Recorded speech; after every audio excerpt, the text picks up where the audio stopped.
Hey, this is Dr. Emily Scherning. I don't want to be a productive human today. I don't feel good. So I decided I would do something objectively stupid and show you how to make jam with a ludicrously small quantity of fruit.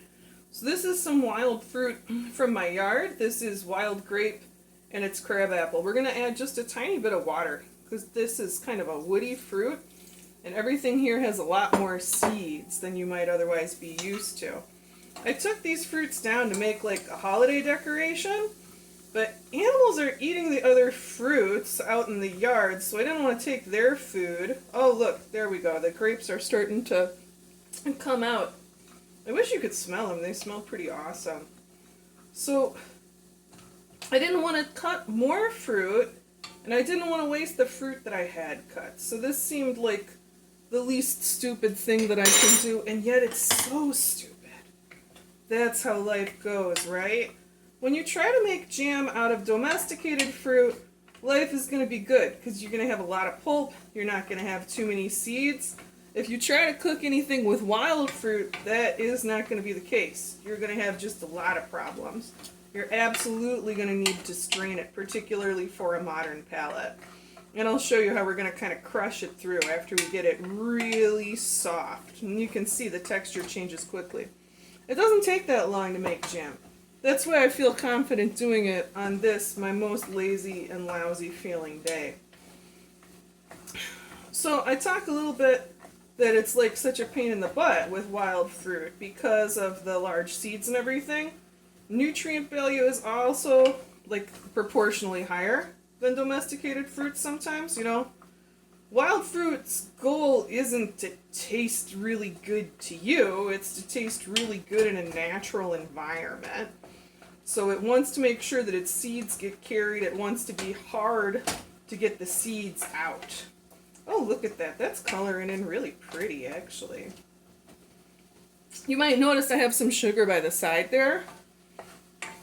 I was taught a good lesson on jam making this summer when I was working with my big blackberry harvest. I was taught that if you don't put the sugar in until the end, you can cook the fruit longer to get the pectin activated. The pectin is the thing that makes jam get hard, makes it gel up good. We're going to set it up as a gel. You can tell this whole situation absolutely is not going to be able to be like a jam, right? Maybe if you were making like a raccoon, you might be able to serve them this unstrained, but no human will eat it. Everyone will just be like, Emily, have you gone full Baba Yaga? And they'll know that when I say no, it's a lie. Oh well. I can see some good color coming out of this. Looks really cool. We're going to let it boil for a couple more minutes. I've had this on the boil about 5 minutes now. You can see that it's really becoming like recognizably some kind of a fruit preserve. You can see the big seeds in there. You can see the way the crab apples are contributing. They are breaking down. It's worth noting, this is one of the reasons why you don't want to add sugar right away. If you add sugar right away to preserves, you can get yourself into a situation where this sugar caramelizes, and that's going to be nasty. That's going to be gross. Add the sugar towards the end and just cook it for a couple of minutes. That's what I've learned. This looks to me about ready to strain. Alright, let's push that into the strainer and push out the good stuff.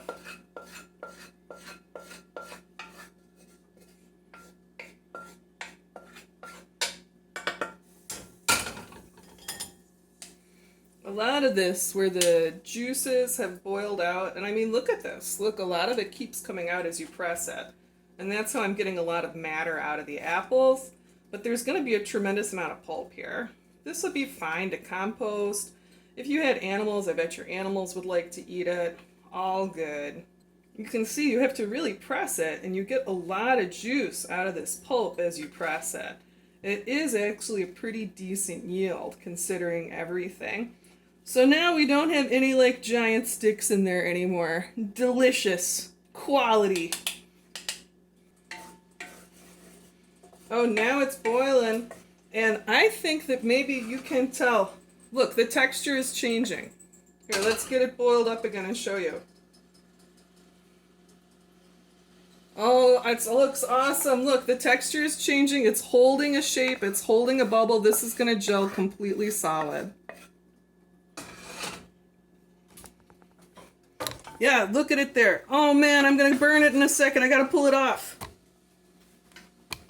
All right, there you have it. This is a finished product.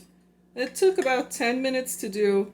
You can clearly see that this is a solidified jam even before it cools. This is still warm, and it is not behaving like a normal liquid. So you saw, to make this ludicrously small amount of jam took a ludicrously small amount of fruit. It took a little bit of sugar. It took no additional gelling agents. When you use wild fruit, you won't need to buy additional gelling agents, and you'll end up with a very high nutrient product. And, like, you should consider if you actually need to forage for a wild fruit, or if you should leave it for animals and just do it for fun, like this wonderful, inherently useless exercise. I hope you enjoyed yourself. Next week, I promise, we'll be back to the climate-related content that we all crave. Coming up on October 22nd, Sunday at 2 p.m., we're going to be having another community chat focused on climate destinations and housing. Many of you may have been paying some attention that real estate prices in several of the destination regions have really spiked enormously in the last year. Let's talk about that. Let's look at what's on the horizon. I want to share some information from sort of the professional side of that conversation. As always, thank you so much to everyone who gives. No matter how you contribute, whether you donate money, whether you donate time, whether you help to push the channel forward online, I really appreciate it. And I promise that I will not be so self-indulgent as to hang out making jam again. Take care.